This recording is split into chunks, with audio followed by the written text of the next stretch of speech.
वर्तमान परिप्रेक्ष्य में गैर परंपरागत को।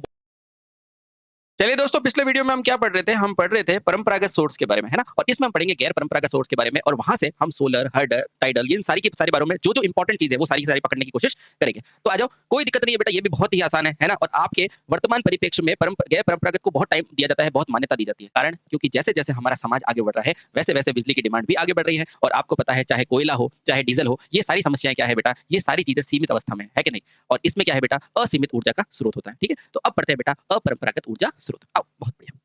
क्या पढ़ेंगे? अपरंपरागत ऊर्जा स्रोत। अच्छा, ये लीजिए भैया, अपरंपरागत ऊर्जा स्रोत। तो आप कहेंगे सर हमें सारे पढ़ने हैं, तो मैं कहूंगा नहीं, आपको वही टू द पॉइंट पढ़ने हैं जो आपकी परीक्षाओं की दृष्टि से महत्वपूर्ण होंगे। अच्छा, तो पहला कौन सा होगा? तो ध्यान रखना बेटा, हमारे एग्जाम की दृष्टि से अपरंपरागत स्रोत 5 प्रकार के हैं, तो लिखना। आईटीआई परीक्षाओं की दृष्टि से अपरंपरागत स्रोत कितने प्रकार के होते हैं साथी? 5 प्रकार के होते हैं। 5 प्रकार के होते हैं। एक एक करके बेटा हम देखते हैं कौन कौन से है ना। पहला सबसे इंपॉर्टेंट है और वो है सौर ऊर्जा स्रोत। पहला है सौर ऊर्जा स्रोत। बहुत बढ़िया। अब सौर का मतलब क्या होता है? सूर्य से प्राप्त ऊर्जा का स्रोत। बहुत बढ़िया। दूसरा क्या होगा? तो आपने देखा होगा बेटा, दूसरा क्या होगा, जैसे कि जैसे गोबर गैस वगैरह है ना, तो बेटा वो क्या होता है? बायोगैस। क्या होता है? बायोगैस। तो बायोगैस ऊर्जा स्रोत। बहुत बढ़िया। सर इसके अलावा तीसरा कौन सा होता है? तो मैं बोलूंगा समुद्र के अंदर बेटा क्या होती है? हाइड्रो बहती है, यानी कि पानी बहता है, तो बेटा वहां से बनता है माइक्रो हाइडल संयंत्र। क्या बनता है? माइक्रो। माइक्रो यानी कि छोटा। क्यों? क्योंकि बड़ा तो बेटा वो है ही अपना जल संयंत्र, है ना। तो ये माइक्रो यानी कि छोटा, हाइडल यानी कि पानी वाला स्रोत या संयंत्र लिख दो, है ना। इसके अलावा कौन सा होता है? तो मैं कहूंगा आपका बेटा पवन ऊर्जा देखी है, बिल्कुल, तो बेटा वहां से बनता है पवन ऊर्जा का स्रोत, पवन ऊर्जा संयंत्र। और आखिर के अंदर बेटा हम देखते हैं कि जो सागर के अंदर जो ज्वार बनती है ना, तो वहां से आता है ज्वारीय ऊर्जा संयंत्र। ज्वारीय ऊर्जा संयंत्र। क्या बेटा ये पांचों नाम याद हो जाएंगे आपको, है ना? सौर, बायोगैस, माइक्रो हाइडल यानी कि छोटे वाले जल संयंत्र, और पवन और ज्वारीय ऊर्जा संयंत्र। ठीक है, आराम से देख लो। ठीक है, तो सबसे पहले पढ़ते हैं सौर ऊर्जा स्रोत। आराम से पढ़ना बेटा, टू द पॉइंट पढ़ाऊंगा, कोई दिक्कत वाली बात नहीं है। सौर ऊर्जा स्रोत, बिल्कुल शांति से पढ़ना, बहुत आसान है।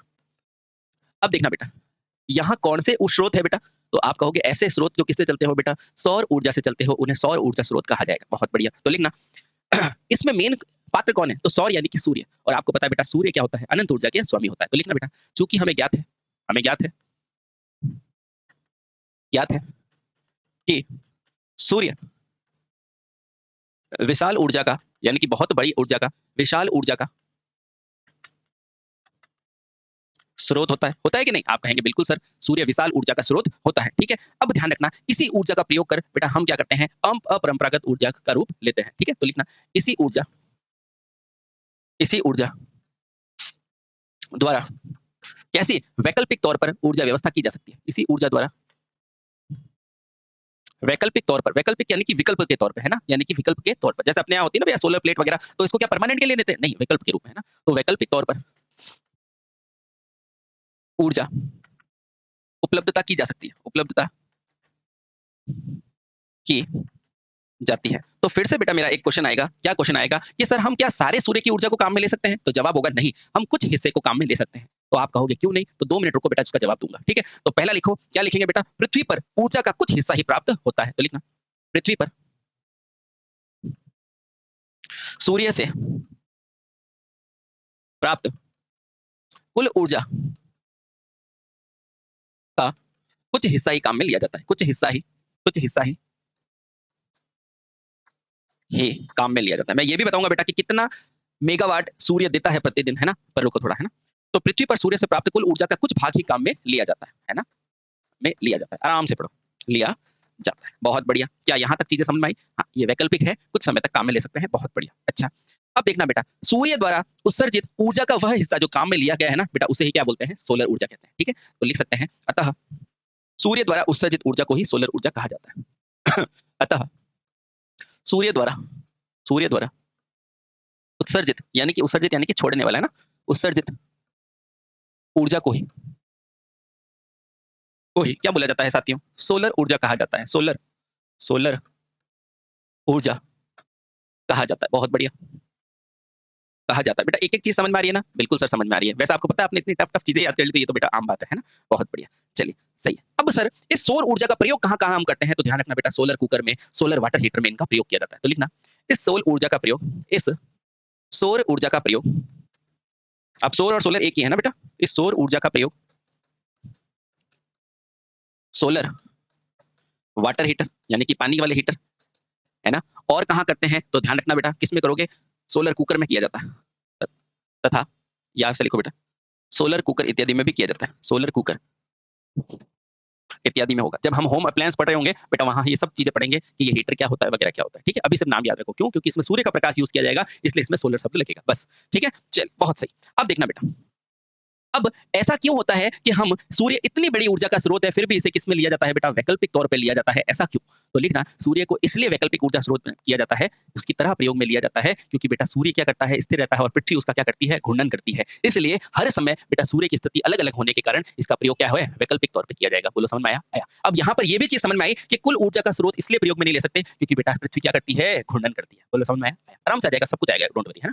तो लिखो क्योंकि सूर्य पृथ्वी के चारों ओर क्या करती है बेटा घूर्णन करती है इसलिए वो क्या करती है बेटा उसका रेडिएशन समान मात्रा में नहीं हो पाता है अतः बेटा क्या है यह एक वैकल्पिक ऊर्जा स्रोत है। तो लिखना क्योंकि सूर्य के चारों ओर पृथ्वी घूर्णन करती है करती है अतः अतः और ध्यान रखना बेटा सूर्य से निकलने वाली किरणें आप जानते हो क्या कहलाती है विकिरण है ना। तो लिखना अतः सूर्य से निकलने वाली विकिरण विकिरण का मान हर समय अलग अलग होता है। हर समय पृथ्वी पर अलग होता है। हर समय पृथ्वी पर क्या होता है बेटा अलग होता है। पृथ्वी पर अलग अलग होता है अलग अलग होता है ना। और इसीलिए बेटा हम इसे क्या कहते हैं वैकल्पिक रूप से प्रयोग में लेते हैं। ठीक है बहुत सही। ठीक है अतः इसमें क्या होता है बेटा अतः यह वैकल्पिक रूप में प्रयोग में ली जाती है। अतः यह वैकल्पिक यानी कि विकल्प के तौर पर प्रयोग करने वाली ऊर्जा है वैकल्पिक ऊर्जा है। क्या बेटा ये चीज समझ पाए हो? आप कहेंगे हाँ सर समझ पाए। तो बाकी सारी चीजें हमें समझ में आ गई कि ये मौसम की स्थिति पर डिपेंड करेगी और वो सारी चीजें समझ में आ गई। मुझे तो ये बता दो सर कि पृथ्वी पर सूर्य से एक समय पर कितनी ऊर्जा आती है और हाँ ये सही बात भी है। तो एक बॉक्स बना के बेटा एक चीज लिखना जो आपको हर बार पूछा जाता है क्या ये नीचे दिख रहा है? आप कहेंगे दिख रहा है। तो बेटा यहाँ से एक बॉक्स बनाकर एक इंपॉर्टेंट चीज लिखेंगे। क्या लिखेंगे? 2 मिनट लिखो। यहाँ पे लिखेंगे बेटा बॉक्स बनाकर क्या लिखेंगे कि पृथ्वी पर सूर्य से उत्सर्जन दर लगभग पूछी जाती है तो कितना लिखोगे? पृथ्वी पर सूर्य द्वारा पृथ्वी पर सूर्य द्वारा ऊर्जा उत्सर्जन की दर उत्सर्जन का मतलब बेटा क्या होता है छोड़ना है ना। उत्सर्जन की दर आपको अगर पूछे तो वो कितनी होती है? लगभग बेटा ये मान ध्यान रखना अब जो मैं लिखा रहा हूँ लगभग होती है 63.11 मेगावाट प्रति वर्ग मीटर होती है। 63.11 और ध्यान रखना कौन सा वाट? मेगावाट यानी कि मेगा का मतलब क्या होता है 10 की घात -6। बहुत बढ़िया फिर से याद दिला रहा हूँ बेटा ध्यान रखना मेगावाट प्रति वर्ग मीटर होती है। बेटा कभी पूछे तो ये जवाब आपका आना चाहिए। क्या होता है? पृथ्वी पर सूर्य द्वारा जो ऊर्जा उत्सर्जन की दर होती है वो 63 मेगावाट प्रति वर्ग मीटर है। इसका मतलब है कि मान लो बेटा ये सूर्य है ना। और इस सूर्य के चारों ओर बेटा कहीं पृथ्वी परिक्रमा कर रही होगी है ना। यहाँ पर मान लो ये क्या है हमारी प्यारी सी पृथ्वी है। ये पृथ्वी है ये क्या है बेटा सूर्य है। तो ध्यान रखना ये जो विकिरण भेजती है ना इस विकिरण का मान कितना है 63 मेगावाट और प्रति वर्ग मीटर। ठीक है हाँ। तो ध्यान रखना बेटा ये विकिरण का मान है और सूर्य से निकलने वाली किरणें हमारे तक क्या होती है बेटा विकिरण होती है और इसके बाद विभिन्न परतें होती है ना जैसे सोम मंडल समताप मंडल आयन मंडल इसके बाहर परतें होती है ना। ध्यान रखना बेटा इसलिए इसका कुछ भाग ही यहाँ पर पहुंच पाता है। ठीक है और सोम मंडल पे कौन सी परत होती है ओजोन परत जो हमें विकिरणों से बचाती है याद है ना। ये सारी चीजें बेटा ध्यान में रखनी है। ठीक है और मान क्या ध्यान में रखना है ये वाला कि पृथ्वी पर सूर्य की उत्सर्जन दर कितनी होती है तो ध्यान रखना बेटा लगभग 63.11 मेगावाट प्रति वर्ग मीटर होती है। सर यहाँ से और क्वेश्चन क्या पूछेगा? तो बेटा एक तो ये पूछेगा दूसरा इसका यूज पूछेगा सोलर कुकर में और तीसरा बेटा अब लिखाने जा रहा हूँ इसकी अभिक्रिया है ना। उससे पहले एक चीज सुनो बेटा सूर्य के चारों ओर का जो ये भाग है ना वो दरअसल हाइड्रोजन और हीलियम से बना है। क्यों? क्योंकि वायु ब्रह्मांड के अंदर सबसे ज्यादा कौन सी गैस है? हाइड्रोजन और हीलियम। बेटा इन दोनों से मिलकर सूर्य के आसपास का आवरण बना होता है। ठीक है एक चीज समझो है ना ताकि आगे की अभिक्रिया समझ में आ जाएगी है ना। तो आओ तो यहाँ पर सूर्य पे होने वाली अभिक्रियाओं को हम समझेंगे। तो अभी आपको सब ये ध्यान रखना है अभिक्रिया। अच्छा मुझे बताओ मुझे ये बता दो बेटा, हमने कल के वीडियो में क्या पढ़ा था कि सूर्य के चारों ओर कौन-सी अभिक्रिया होती है? तो आप कहोगे नाभिकीय संलयन, नाभिकीय संलयन। जल्दी से बेटा सोच के बताओ, संलयन क्या होता है? जब क्या होता है बेटा, छोटे नाभिक जुड़ के क्या बनाता है? बड़ा नाभिक बनाता है ना? हाँ। छोटा नाभिक कौन-सा? हाइड्रोजन, हाइड्रोजन और बड़ा नाभिक क्या बनाएगा बेटा? हीलियम बनाएगा। कोई दिक्कत है क्या? नहीं। क्या ये चीज़ पता है? हाँ। तो यहाँ पर भी बेटा क्या होगी? नाभिकीय संलयन की अभिक्रिया होगी और छोटा नाभिक कौन-सा लोगे? तो मैंने ले लिया भैया हाइड्रोजन। कौन-सा ले लिया? हाइड्रोजन। जो बेटा नीचे की तरफ होता है उसे क्या कहते हैं? परमाणु क्रमांक। और बेटा ऊपर की तरफ जो होता है वो मेरा क्या होता है? परमाणु भार। तो क्या हाइड्रोजन का परमाणु क्रमांक बेटा 1 है और परमाणु भार भी 1 है? ठीक है, बहुत बढ़िया। अब मैंने ऐसे-ऐसे कितने हाइड्रोजन लिए? तो आपने बोला आपने बेटा 4 हाइड्रोजन ले लिया। अच्छा, मैं कहूँगा ठीक है भैया मैंने 4 हाइड्रोजन ले लिया। अब इस 4 हाइड्रोजन से कितने हीलियम बनेंगे? तो बेटा 2 हाइड्रोजन होता है, 1 हाइड्रोजन 2 हीलियम। तो बेटा हीलियम का परमाणु क्रमांक कितना होगा? 4। तो बताओ 1 हाइड्रोजन से आधा हीलियम बनेगा, तो 2 हाइड्रोजन से बेटा 1 हीलियम बनेगा। तो 4 से कितने बनेंगे? सोच के बताओ। तो आप कहेंगे 4 हाइड्रोजन मिलेगा तो 2 हीलियम। देखो बेटा 2 हाइड्रोजन थे तो 1 हीलियम बना था। तो उसी तरह अगर 2 हीलियम बनाओगे तो बेटा हाइड्रोजन कितने चाहिएंगे? 4। बोलो कोई दिक्कत आई? नहीं। तो लिखो, इस 4 हाइड्रोजन से कितने हीलियम बनेंगे बेटा? 2 हीलियम बनेंगे। बोलो कोई दिक्कत है क्या? नहीं। अब यहाँ पर हीलियम का परमाणु भार कितना हो जाएगा? 4। बहुत बढ़िया। चलिए। सर इसके अलावा क्या निकलेगा? तो आपको पता है कि जब भी बेटा छोटे नाभिक मिलते हैं तो कुछ ऊर्जा का उत्सर्जन भी होता है। होता है कि नहीं होता है? होता है। अच्छा, तो सर वो ऊर्जा का उत्सर्जन किस रूप में होगा? तो बीटा, पॉज़िट्रॉन और इसके रूप में होगा। तो सबसे पहले इसके साथ कुछ ना कुछ ऊर्जा मिलेगी, ठीक है? उसके अलावा क्या मिलेगा? तो मैं कहूँगा बीटा का कण मिलेगा। अब बीटा क्या होता है बेटा? अल्फा, बीटा, गामा ये कण होते हैं ना? और एक कण और मिलेगा पॉज़िट्रॉन। क्या मिलेगा बेटा? पॉज़िट्रॉन। और कुछ पूछे ना पूछे बेटा इस पॉजिस्ट्रॉन के बारे में पूछ सकता है कि पॉजिस्ट्रॉन क्या होता है? तो बोलना बेटा पॉजिस्ट्रॉन को गामा से दिखाएँगे और बेटा पॉजिस्ट्रॉन क्या होता है? एक तरह का या सिर्फ पॉजिस्ट्रॉन ही लिख दो, है ना? पॉजिस्ट्रॉन क्या होता है बेटा? एक अस्थायी कण होता है। और बेटा इसकी खोज पूछे तो मैंने लिखा रखी है बेटा इसकी खोज किसने की थी? एंडरसन ने की थी। कब की थी? सन 1932 में की थी, ध्यान में रखना। ठीक है? बहुत बढ़िया। तो जब हाइड्रोजन का नाभिक मिलेगा तो क्या बनाएगा बेटा? हीलियम और उसके साथ ऊर्जा बनाएगा और बीटा का कण और पॉजिस्ट्रॉन बनाएगा। बोलो कोई दिक्कत है क्या? आप कहेंगे नहीं सर। आप कहेंगे सर बीटा कितने बनाएँगे? तो मैं कहूँगा 2 बीटा के कण बनाएँगे और बेटा बीटा का परमाणु भार कितना होता है? 0 और पॉजिस्ट्रॉन कितना बनेगा? तो ये भी 2 बनाएगा। ठीक है? ये अभिक्रिया हो गई बेटा कंप्लीट। ठीक है? चलिए बहुत बढ़िया। ये लो। तो क्या ये छोटी-सी अभिक्रिया बेटा आपको याद रह जाएगी क्या? आप कहेंगे हाँ सर याद रह जाएगी। ये कहाँ मिलेगी? सूर्य के चारों ओर। क्या ये छोटी-सी बेटा अभिक्रिया आपको याद रह जाएगी कि 2 हाइड्रोजन मिलेंगे 4 तो बेटा हीलियम, ऊर्जा और ये बना देंगे। ठीक है? बस। आपको पूछेगा एंडरसन पॉजिस्ट्रॉन की खोज किसने की थी? तो ये अस्थायी कण है, एंडरसन ने की थी 1932। याद हो गया? याद हो गया। बहुत बढ़िया। सर और क्या पूछ सकता है? तो याद रखना बेटा, ये जो ऊर्जा है ना, ये जो ऊर्जा उसमें ये क्या है बेटा? छोटा नाभिक, छोटा नाभिक और ये छोटा नाभिक मिलके क्या कर रहा है साथी? बड़े नाभिक का निर्माण कर रहा है। किसका कर रहा है बेटा? बड़े नाभिक का निर्माण कर रहा है और जब भी बेटा छोटा नाभिक मिलके बड़ा नाभिक बनाता है, तो इस क्रिया को क्या कहा जाता है? तो बेटा इसे ही नाभिकीय संलयन की अभिक्रिया कहा जाता है। क्या कहता है बेटा? नाभिकीय संलयन। बोलो कोई दिक्कत है क्या? इस क्रिया को क्या कहते हैं बेटा? नाभिकीय संलयन की अभिक्रिया कहते हैं। तो यहाँ से एक पॉइंट लिखेंगे कि बता सभी तारों यानी कि नक्षत्रों की ऊर्जा का स्रोत बेटा क्या है? यही नाभिकीय संलयन है। तो लिखना यहाँ से एक पॉइंट। अपन कहते हैं ना बेटा सभी तारों का स्रोत क्या है? यही है और सूर्य भी क्या है? एक तारा है। तो लिखना सभी तारों और तारों को ही बेटा क्या कहते हैं? नक्षत्र, है ना? तारों नक्षत्रों में ऊर्जा का स्रोत क्या है? नाभिकीय संलयन ही है। नाभिकीय संलयन ही। अभी मैंने आपको बताया था ना? हाँ, संलयन ही है।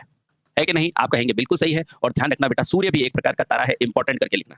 सूर्य भी सूर्य भी एक प्रकार का तारा है जिसमें जिसमें बेटा क्या होता है? स्वयं का प्रकाश होता है। जिसमें स्वयं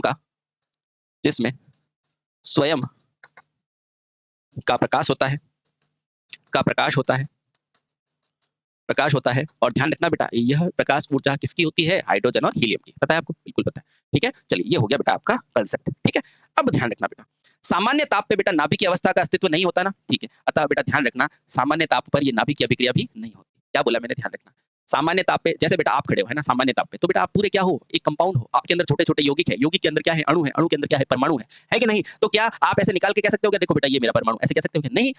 इसका पेन का मैं परमाणु निकाल के कह सकता हूँ कि ये परमाणु है? नहीं। तो सामान्य ताप पर परमाणु का अस्तित्व नहीं होता इसलिए बेटा ये अभिक्रिया भी सामान्य ताप पर नहीं होती। ध्यान रखना। तो लिखना क्या लिखोगे? सामान्य ताप पर कोई तत्व नाभिकीय अवस्था में नहीं रहता है अतः बेटा यह स्वतः प्रक्रिया नहीं होती है। तो लिखना नोट करके लिखना मोस्ट इंपॉर्टेंट है। ये क्वेश्चन आया था सब गलत करके आए थे तो ध्यान रखना।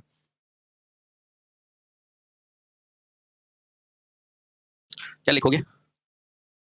सामान्य ताप पर क्या ऐसे रखो याद रहे सामान्य ताप पर नाभिकीय नाभिकीय अस्तित्व पृथक रूप से नहीं रहता, पृथक रूप से नहीं रहता, से नहीं रहता है। अतः नाभिकीय संलयन अपने आप से नहीं होता, नाभिकीय संलयन अपने आप से नहीं होता, है ना? पूछा जाता था भैया नाभिकीय संलयन अपने आप होगा तो बोलोगे नहीं। सूर्य के पास क्यों होता है? क्योंकि वहां पर बेटा 45,000 डिग्री सेंटीग्रेड तापमान होता है इसलिए, ठीक है? हाँ, संलयन नहीं होता है। संलयन अपने आप नहीं होता है इसलिए, अपने आप नहीं होता, नहीं होता, है ना? ये क्वेश्चन पूछा जाता है और ब्रैकेट में लिख देना बेटा सूर्य को छोड़कर, सूर्य को छोड़कर। ऐसा क्यों? क्योंकि बेटा लिखना क्योंकि वहां बहुत अधिक तापमान होता है, वहां बहुत अधिक तापमान होता है, तापमान होता है। समझ में आया? आया, ठीक है? इतना ज्यादा होता है कि बेटा कितनी दूर है फिर भी अपने को रोशनी मिल रही है, ठीक है? बहुत सही। क्या ये चीज समझ है? ठीक है। अब मैं थोड़ा सा समझाने की कोशिश करता हूँ कि आखिर बेटा ये पैनल बनता कैसे है और उसके बाद छोटी छोटी टर्मिनोलॉजी होती है, एरे क्या होता है, मॉड्यूल क्या होता है, फिर बेटा जहां से क्वेश्चन आता है मैं उनको लिखा दूंगा, ठीक है? क्लियर? क्लियर। तो अब देखो सबसे पहले क्या बनाओगे, तो मैं कहूंगा सबसे पहले तो हमारे प्यारे सूर्य देवता बना दो। सबसे पहले क्या बनाएंगे, तो अपन सूर्य बनाएंगे। ये बना दिया भैया सूर्य। अच्छा सर, सूर्य बनाने के बाद इसकी किरणें बना दो। तो बिल्कुल बनाएंगे। तो ये रही बेटा इनकी किरणें। चलिए ये सूर्य की किरणें हैं। अच्छा इसके बाद क्या बनाएंगे बेटा, सूर्य को कहीं ना कहीं इकट्ठा करोगे ना, तो उस पात्र को क्या बोला जाता है, उस पात्र को क्या बोला जाता है साथी, एरे बोला जाता है। अच्छा क्या होगा मैं सब बताऊंगा, डोंट वरी। उस पात्र को क्या कहेंगे, एरे कहेंगे। तो इस तरह का बेटा एक एरे होता है। अभी रुकना मैं बताता हूँ। इस एरे के ऊपर बेटा अलग अलग साइज में मॉड्यूल्स वगैरह बने होते हैं। अब वो कैसे बने होंगे मैं आपको टर्मिनोलॉजी में लिखा दूंगा, ठीक है? ये लो, बहुत बढ़िया। ये कुछ बना हुआ है एरे। अच्छा बहुत बढ़िया। इसके आगे बेटा क्या होगा, इसे स्टोर करने के लिए नीचे की तरफ क्या बनी होती है, एक बैटरी बनी होती है। अच्छा तो यहाँ पर मैंने एक बैटरी बना दी। चलिए बहुत बढ़िया। इस बैटरी के बाद, इस बैटरी के बाद आराम से देखना बेटा, सब चीजें समझ में आएगी। इस बैटरी के बाद आगे की तरफ बेटा क्या होगा, ये किससे जुड़ा होगा, तो मैं लगा देता हूँ। मान लो बेटा ये मेरा क्या है, लोड है। ये क्या है, लोड है। अच्छा ये मैंने बना दिया लोड। अच्छा बहुत बढ़िया। जब इस लोड को जला लोगे तो बेटा यहाँ से बाद में ऊर्जा का वितरण कर सकते हो और यहाँ से बेटा आधी चीजों को अपन क्या कर सकते हैं, वितरित भी कर सकते हैं, यानी कि दे सकते हैं। ये मैंने वितरित कर दिया, ठीक है? हाँ, अब देखना आराम से। कभी कभी अपने गांव के अंदर बेटा सोलर प्लेटें लगी हुई होती है ना, तो कुछ तो अपन यूज कर लेते हैं, लोड के अंदर यूज कर लेते हैं, है ना? और कुछ जो बेटा बच जाती है ना, उसको अपन वितरित भी तो कर देते हैं, है ना? तो ये सब क्या है, वितरण है। अच्छा सर याद आ गया, ठीक है बहुत बढ़िया। अब देखना आराम से। इन सूर्य से बेटा क्या आ रही है, किरणें आ रही है। कहाँ आ रही है, तो इन प्लेट्स पर आ रही है। अच्छा ये प्लेट्स पर बेटा किरणें आ रही है, इन सूर्य से आ रही है। अब शर्त है कि इनको क्या बोला जाएगा, तो ध्यान रखना बेटा इन प्लेटों को, क्यों, क्योंकि ये क्या आ रही है, तो आप कहोगे प्रकाश के पैकेट्स को क्या कहा जाता है, तो बेटा प्रकाश के पैकेट को, प्रकाश के पैकेट को बेटा क्या कहा जाता है, तो बोलना फोटोन कहा जाता है। क्या कहा जाता है बेटा, फोटोन कहा जाता है। और बेटा फोटोन के लिए मैंने आपको पहले चैप्टर के अंदर पढ़ाया था कि फोटोन की खोज आइंस्टीन ने की थी। और बेटा फोटोन जो होता है उस वो ऐसा होता है कि उसमें ना तो बेटा क्या होता है, हमारा आवेश होता है, और ना ही बेटा भार होता है। याद है ना? हाँ। तो बेटा ध्यान रखना, इन प्रकाश के पैकेट्स को क्या बोला जाता है, फोटोन कहा जाता है। ये फोटोन क्या होता है, दरअसल बेटा प्रकाश के पैकेट होते हैं, ठीक है? अब ये प्रकाश के पैकेट बेटा जब इस पे गिरेंगे ना, अब ये प्रकाश के पैकेट को बेटा फोटोन कहेंगे। और बेटा इस फोटॉन्स बना किससे है, फोटो शब्द से बना है ना? और इस फोटो से, इस फोटो से यानी कि इन फोटोनों से बेटा मुझे क्या बनाना है, मुझे वोल्टेज बनाना है। क्या बनाना है बेटा, वोल्टेज बनाना है। और बेटा इसीलिए इन सेलों को क्या बोला जाता है, पीवी सेल बोला जाता है। क्या बोला जाता है बेटा, पीवी सेल बोला जाता है, यानी कि फोटोवोल्टिक सेल। क्या बोला जाता है बेटा, फोटो, अरे इन सेलों को क्या बोला जाएगा बेटा, फोटोवोल्टिक सेल। याद आया? हाँ सर, फोटोवोल्टिक सेल। अच्छा विद्युत बनानी है ना, इसलिए इन फोटोन से मुझे क्या बनानी है, विद्युत बनानी है, इसलिए बेटा इन्हें क्या बोला जाता है, फोटोवोल्टिक सेल। बहुत बढ़िया। एक तरह से इस पीवी का नाम क्या है बेटा, फोटोवोल्टिक सेल। और बेटा ये जो संरचना दिखी है ना, इस संरचना को क्या बोला जाता है, एरे बोला जाता है। क्या बोला जाता है बेटा, एरे। अभी मैं सब बताऊंगा बेटा, ये एरे क्या होता है, मॉड्यूल क्या होता है, बस शांति से बैठे रहो, ठीक है? बहुत बढ़िया। अच्छा ये एरे हो गया, ये हो गया। तो एक तरह से बेटा इसने प्रकाश ऊर्जा को किसमें बदल दिया, विद्युत ऊर्जा में, है ना? यहाँ से इनपुट क्या आई, प्रकाश, और बेटा आउटपुट इसने क्या बदल दिया, जो आउटपुट बेटा यहाँ जा रहा है ना, उसने किस में बदल दिया, विद्युत में बदल दिया। तो बेटा ये एक प्रकार का क्या हो गया, तो आप कहोगे सर एक प्रकार के ये क्या है, ऊर्जा परिवर्तक। ऊर्जा परिवर्तक यानी कि ऊर्जा का परिवर्तन करने वाला। तो ध्यान रखना बेटा क्या कर रहा है, ये प्रकाश ऊर्जा को विद्युत में बदल रहा है ना? अब विद्युत को जोड़ने के लिए बेटा नीचे क्या लगी होती है, स्टोर करने के लिए बैटरी लगी होती है कि नहीं? हाँ। ये क्या करती है बेटा, विद्युत का संग्रहण करती है। किसकी संग्रहण करती है, किसका, विद्युत का। और यहाँ से बेटा बैटरी के थ्रू हम क्या चला सकते हैं, हम या तो यहाँ डायरेक्ट लोड को चला सकते हैं, या इसका क्या कर सकते हैं, वितरण कर सकते हैं। बोलो बेटा इतनी चीज समझ में आई? आप कहेंगे हाँ। तो यहाँ से बेटा कुछ इंपॉर्टेंट शब्द निकले हैं, जैसे सर, जैसे कि सर ये पीवी सेल, ये सेल क्या होता है, जैसे कि सर ये एरे क्या होता है। एक शब्द और पढ़ेंगे, मॉड्यूल, ये क्या होते हैं। तो बेटा अब पढ़ते हैं आवश्यक शब्दावली। क्या यहाँ तक क्लियर हो गया कि बेटा सूर्य से प्रकाश आ रही है, यहाँ प्रकाश ऊर्जा के पैकेट को फोटोन कहते हैं, और फोटोन को वोल्टेज में बदलना इसलिए से फोटोवोल्टिक सेल कहते हैं। और बेटा इस संरचना को क्या कहते हैं, एरे। अब एरे क्या होती है मैं बताऊंगा।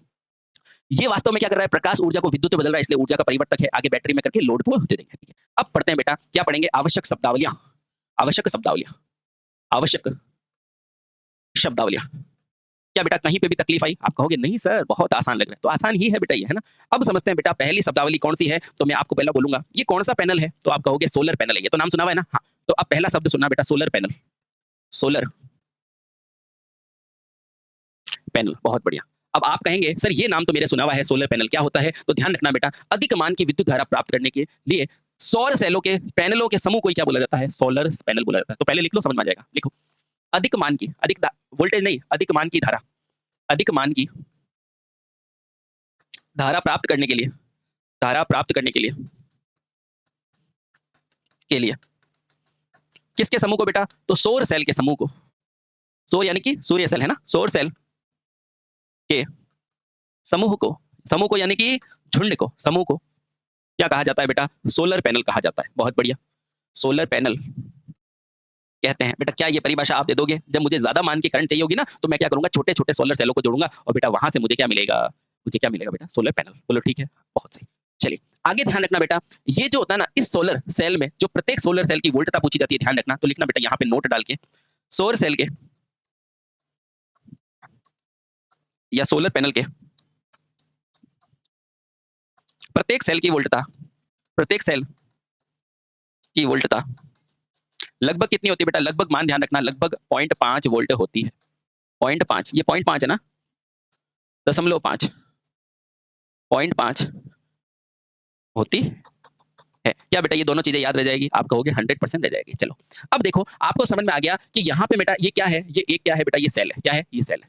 ऐसे ऐसे बहुत सारे सेल लगाओगे जिससे बेटा धारा का मान बढ़ जाएगा, उसे सोलर पैनल कहेंगे। बहुत बढ़िया, शाबाश। अच्छा, इस सोलर पैनल से बेटा क्या बनता है, सोलर मॉड्यूल बनता है। सर ये क्या है, तो 2 मिनट लिखो, समझ में आ जाएगा। क्या आपको बेटा ये पैनल समझ में आ गया, आ गया। अब समझेंगे बेटा सोलर मॉड्यूल क्या होता है, तो दूसरा शब्द समझो बेटा, सोलर मॉड्यूल। ये सब बेटा सीधी सीधी परिभाषा आती है ना, सोलर, सोलर मॉड्यूल। तो आपको पूछेगा ये सोलर मॉड्यूल क्या होता है, मॉड्यूल, मॉड्यूल। आराम से पढ़ना बेटा, बहुत आसान चीजें होती है, पढ़ाई बहुत आसान है ना। सोलर मॉड्यूल क्या होगा देखना है ना, बहुत बढ़िया।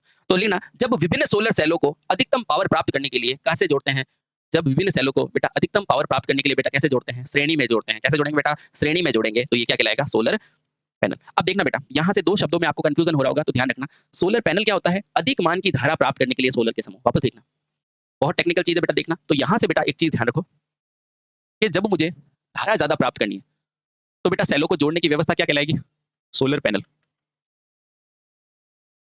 है ना। और जब मुझे बेटा पावर ज्यादा प्राप्त करनी है, तो बेटा मैं क्या करूंगा, इसे कैसे करूंगा, सोलर मॉड्यूल। थोड़ा बहुत समझ में आया, आया, बाकी समझ में आ जाएगा, डोंट वेरी। मॉड्यूल, मॉड्यूल, है ना, इसको वोल्टता भी कह सकते हैं, डोंट वेरी, है ना। तो लिखो, जब जब क्या लिखोगे बेटा, जब विभिन्न सोलर सेलों को अधिकतम डीसी पावर उत्पन्न करने के लिए श्रेणी क्रम में जोड़ा जाता है। और कैसे जोड़ोगे इसको, श्रेणी में। जब विभिन्न सेलों को, विभिन्न सेलों को, सेलों को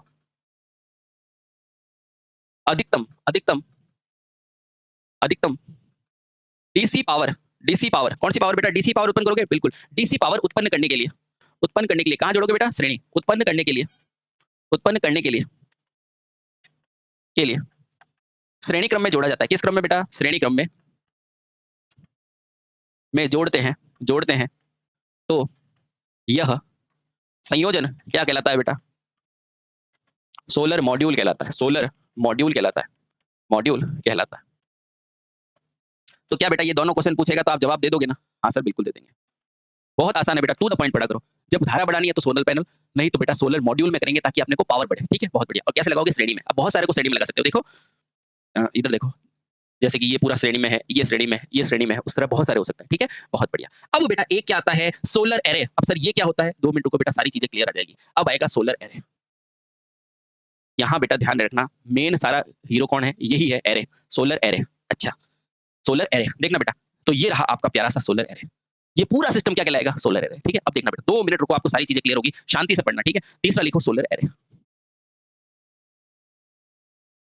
सोलर एरे। अच्छा, तो ध्यान रखना बेटा, उत्पादित क्या करना है अपने को, डीसी आउटपुट। तो ध्यान रखना बेटा, जो जनित्र पूछेगा कौन सा है, तो एरे है, मॉड्यूल नहीं ना सोलर पैनल। जनित्र पूछेगा तो क्या है, एरे है। तो यहां से ध्यान रखना, क्या ध्यान रखोगे, इसे सोलर जनित्र भी कहा जाता है। That is the most important point. इसे इसे सोलर जनित्र भी कहा जाता है, जनित्र भी कहते हैं। अब समझ में आया बेटा? हाँ सर, अब थोड़ा-थोड़ा समझ में आया।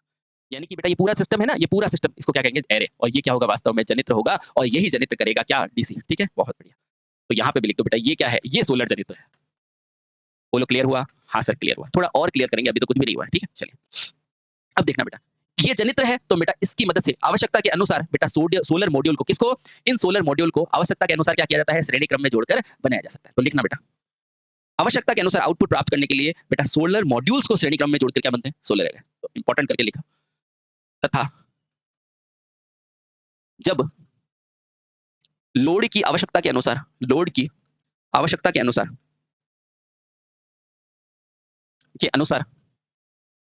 किसको श्रेणी क्रम में जोड़ोगे? सोलर मॉड्यूल को। सोलर मॉड्यूल को, क्योंकि भैया सोलर पावर कौन बनाएगा? ये तो बनाएगा, है ना? सोलर मॉड्यूल को श्रेणी क्रम में जोड़ा जाता है, श्रेणी क्रम में जोड़ा जाता है। तो इसे क्या कहते हैं बेटा? सोलर एरे कहते हैं। और बेटा इसीलिए तो इसे जनित्र कहते हैं ना, सोलर एरे कहते हैं।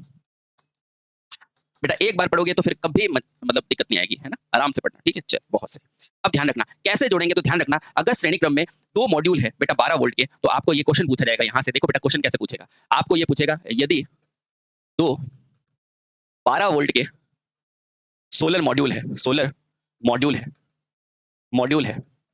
तो सोलर एरे का मान बताओ, जल्दी बताओ। सोलर एरे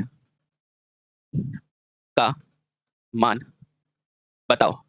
अब देखना बेटा आराम से, इसका मान कैसे ज्ञात करते हैं मुझे बताओ। आपने क्या किया है बेटा? सोलर मॉड्यूल को कहाँ लगाया है? श्रेणी क्रम में, तो लगा दो भैया। अब देखना बेटा, ये एक सोलर मॉड्यूल और बेटा ये क्या है? आपका दूसरा सोलर मॉड्यूल, है कि नहीं? बहुत बढ़िया।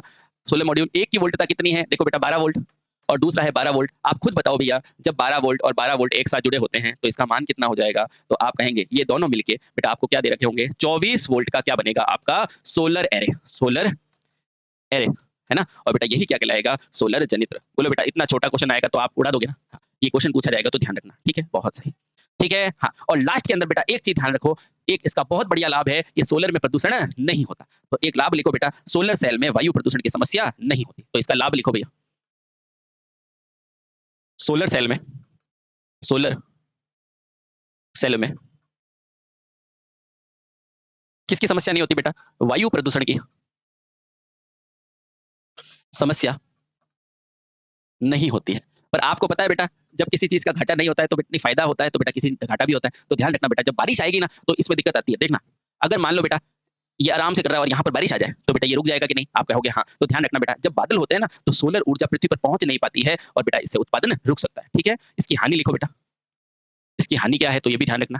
अरे हाँ, तो लाभ तो आपने ध्यान रख लिया और हानि भी ध्यान रखो बेटा। बारिश के मौसम में पृथ्वी तक क्या नहीं होती है बेटा? पर्याप्त प्रकाश नहीं पहुंच पाता है, पर्याप्त प्रकाश नहीं पहुंचता है। अतः उत्पादन कैसा हो जाता है बेटा? मुश्किल हो जाता है। उत्पादन में तकलीफ होती है। क्या बेटा ये चीज समझ पा रहे हैं? बिल्कुल। और लास्ट में एक चीज ध्यान रखना बेटा, क्यों ध्यान रखना? क्योंकि देखो बेटा आपको क्या बनाने पड़ेंगे? आपको सोलर पैनल बनाने पड़ेंगे, फिर मॉड्यूल बनेगा, फिर एरे बनेगा, फिर बैटरियां बनेगी, फिर डिस्ट्रीब्यूटर बनेगा। इसका ये कैसा पड़ेगा? महंगा पड़ेगा। तो ध्यान रखना बेटा, सोलर संयंत्र थोड़ा सा महंगा पड़ता है, तो लिखना। इसलिए आपको पता है बेटा, घर के अंदर 1 किलोवाट का प्लांट लगाने के लिए आपको लाख-लाख रुपए का खर्चा पड़ जाता है, ठीक है? इसलिए अपन कन्वेंशनल एनर्जी लेते हैं कि डायरेक्ट क्या करते हैं, बिजली कनेक्शन ले लेते हैं, 2-1 हज़ार रुपए बिल दे देते हैं, है ना? तो ध्यान रखना। इसका एक घाटा और भी है। क्या घाटा है सर? इसका एक घाटा और भी है, ध्यान रखना बेटा। यह थोड़ा महंगा पड़ता है, थोड़ा महंगा होता है, ठीक है? बस ये लो भैया। लेकिन एक बार खर्चे के बाद ये थोड़ा फिर बिजली भी बिल कम आता है, ठीक है? तो बेटा इस वीडियो के अंदर हमने क्या पढ़ा? हमने सोलर को कंप्लीट पढ़ा। बेटा सोलर पैनल क्या होता है? जहां धारा चाहिए, जहां पावर चाहिए, फिर सोलर मॉड्यूल बनाऊंगा, उस मॉड्यूल से क्या बनाऊंगा? एरे, एक न्यूमेरिकल कराया। बेटा इस तरह से अगर पढ़ोगे तो हर चीज आपकी क्लियर हो जाएगी, ठीक है? बहुत बढ़िया। अब आपको जो बचे हुए प्लांट है उनको मैं टू द पॉइंट पढ़ाऊंगा। तब तक के लिए इस वीडियो को एंजॉय करो। Thank you so much. Bharat माता की जय।